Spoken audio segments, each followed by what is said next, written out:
Hello, my name is Carrie Brown and I'm with the Central Mississippi Regional Library System. Today I'm going to be reading to you chapters 9 and 10 of Magic Treehouse, Sunset of the Sabertooth, written by Mary Pope Osbourne. Chapter 9, Master of the Animals. The Sabertooth crept forward. Jack stared in horror. "Play the flute," whispered Annie. "Is she nuts?" Jack thought. "Try," said Annie. Jack held the mammoth bone flute to his lips. He blew. The flute made a strange sound. The tiger froze. He glared at Jack. Jack's hands shook.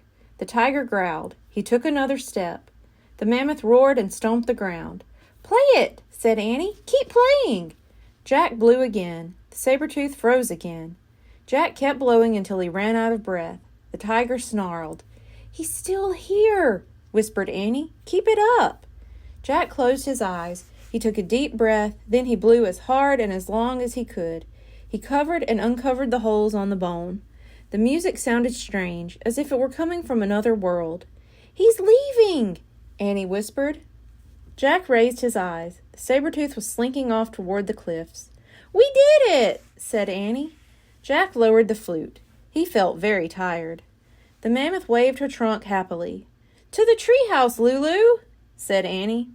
The woolly mammoth snorted. Then she lumbered over to the tallest tree. From the back of the mammoth, Jack grabbed the rope ladder. He held it for Annie. She stroked the mammoth's giant ear.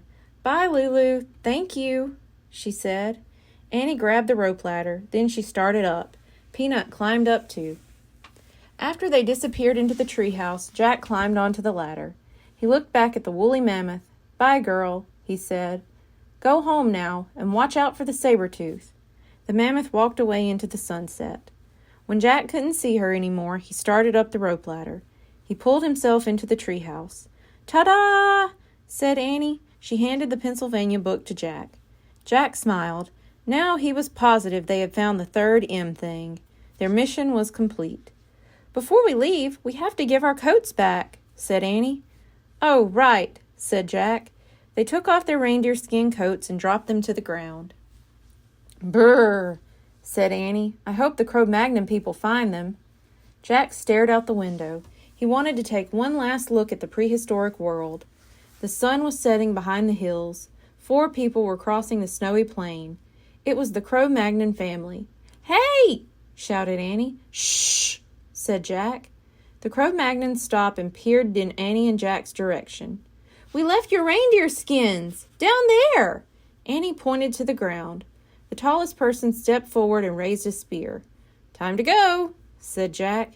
He grabbed the Pennsylvania book. He found the picture of Frog Creek and pointed at it. "I wish we could go home," he said. "Goodbye! Good luck!" Annie called, waving out the window. The wind started to blow, and the treehouse started to spin. It spun faster and faster. Then everything was still. Absolutely still. Chapter 10. This Age. Birds sang. The air was soft and warm. "I hope they find their coats," said Annie.